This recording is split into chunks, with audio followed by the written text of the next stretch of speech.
Oke teman-teman, jadi kami kelompok 9 udah sampai ke Sangiran. Nah kelompok 9 tuh ada saya Karlen absen 30, Saya Ferdinand Education ada absen 11.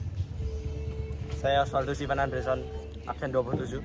Saya Alessandro Saputra absen 1. Oke, disclaimer dulu, kita ini buat video ini dengan tujuan project akhir semester yang melibatkan 8 mapel, yaitu bahasa Indonesia, bahasa Jawa, Informatika dan Pancasila. Sejarah dan seni, IPAS dan bahasa Inggris. Nah itu merupakan fase E semester 1 SMK Mikael Surakarta.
Nah, berikut adalah sebuah tradisi atau kebiasaan manusia purba untuk membuat senjata untuk berburu. Contohnya adalah berikut ini. Salah satunya bola batu digunakan untuk melempar dan melukai mangsa.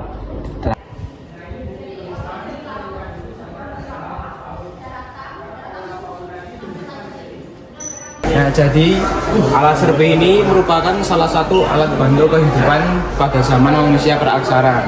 Nah, alat serpi ini digunakan untuk menguliti hewan hasil buruan manusia zaman praaksara.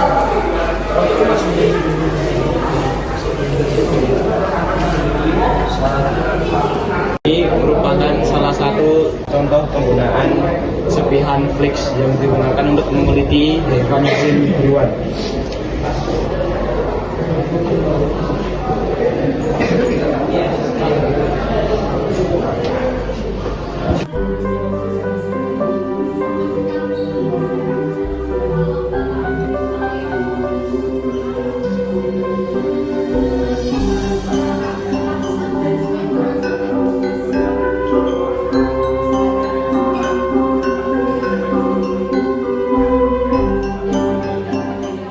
Ini alat penusuk yang biasanya digunakan pada manusia purba zaman praaksara, yang digunakan untuk menusuk atau melubangi hewan atau benda apapun.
Kapak ini ditemukan pada masa Politikum atau zaman Batu Tua.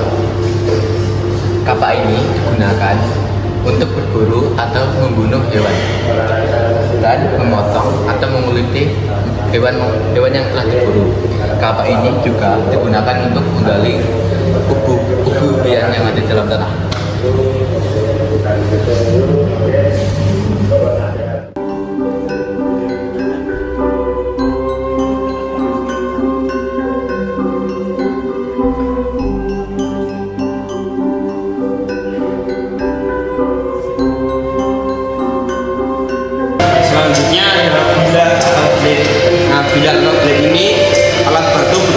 kecil yang digunakan pada zaman Paleolitikum atau zaman batu tua. Nah, ciri-ciri gembok purba itu merupakan batu besar yang dipecah menjadi bagian-bagian kecil. Nah, itu ada ujung tajam seperti pisau dan biasanya bergerigi. Nah, fungsinya itu untuk memotong dan mengiris. Contohnya memotong daging atau mengiris daging dan umbi-umbian. Selanjutnya untuk menguliti hewan. Nah, bilah ini juga bisa untuk menguliti hewan hasil buruan manusia zaman praaksara.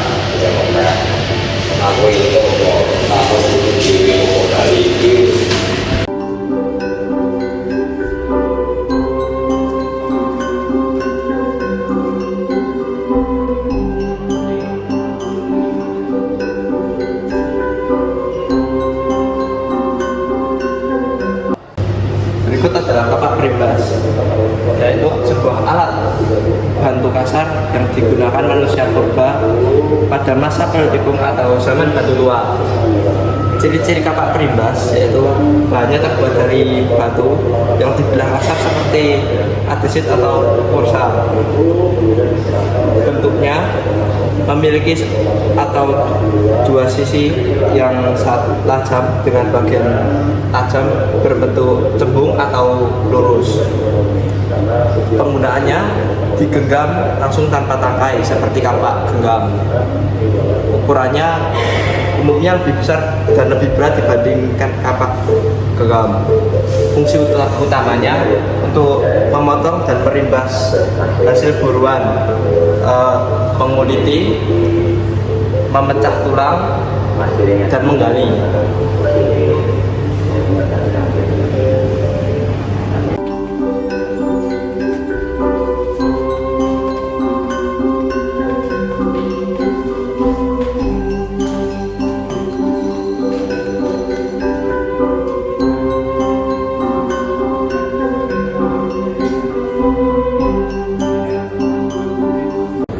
Nah, selanjutnya ada tradisi atau kebiasaan manusia purba praaksara, yaitu berburu karena mereka belum mengenal bercocok tanam.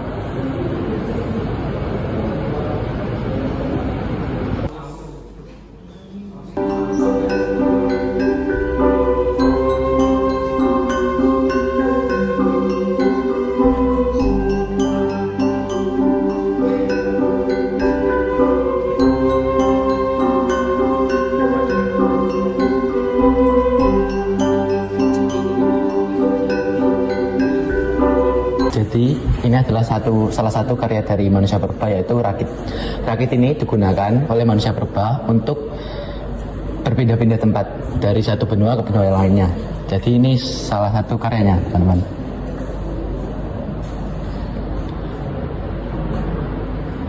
Jadi sekarang kita akan mengobservasi bagaimana sih kondisi ekonomi yang ada di sekitar Sangiran ini. Yuk. Misi Bu. Nggih, Bu, kula ajeng tanglet niki. nggih. Perkenalkan, nama kula Alessandro Saputra, biasa dipanggil Andro, saking Mikael. Nggih. Panjenengan namanya sinten Bu? Namine kula kenal kemawon nggih, nami kula Tuti. Oh, nggih. Bu Tuti. Nggih, Bu Tuti. Bu, kula ajeng tanglet. Nggih. Enten museum menika niku saged bantu ekonomi panjenengan mboten? Saged. Saged. Ya. Enten museum niki panjenengan dodolan souvenir niki nggih, Bu?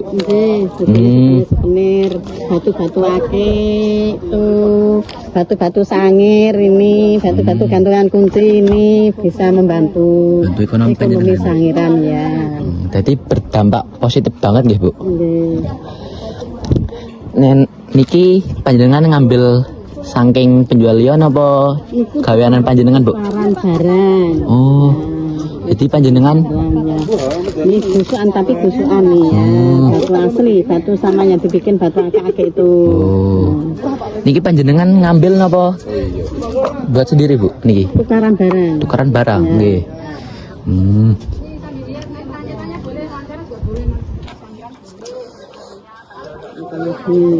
Niki panjenengan saat dino niki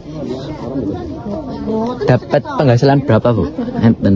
Niki dereng angsal. Dereng angsal? Nggih dereng Oh. angsal penglaris. Mboten ajeg. Mboten ajeg? Mboten ajeg. Oh. Kadang nggih entuk, kadang nggih mboten. Nggih. Wan Bu. Nggih. Matur nuwun Bu. Nggih, monggo. Walaupun manusia purba hidup jauh sebelum Pancasila lahir, pola hidup mereka sudah mencerminkan nilai-nilai dasarnya. Mereka memiliki kepercayaan sederhana terhadap kekuatan alam dan roh nenek moyang, yang menjadi cikal bakal nilai ketuhanan. Dalam kehidupan sehari-hari, mereka saling membantu, berbagi makanan, dan melindungi anggota kelompok, sehingga tampak nilai kemanusiaan dan persatuan. Pemimpin dipilih berdasarkan pengalaman atau kekuatan, dan keputusan sering diambil bersama demi keselamatan kelompok, mencerminkan nilai kerakyatan. Selain itu, pembagian tugas dan hasil secara adil menunjukkan awal dari keadilan sosial. Dengan demikian, cara hidup manusia purba sebenarnya telah mengandung dasar-dasar nilai Pancasila. Oke, itulah sekian perjalanan kami di Museum Sangiran ini. Nah, semoga bermanfaat bagi kalian dan bagi kalian yang ingin menemukan fosil-fosil purba yang keren dan seru, ada di Museum Sangiran di Sragen. Lokasinya akan kami terangkan di sini. Sekian, terima kasih. Kami kelompok 9 izin undur diri.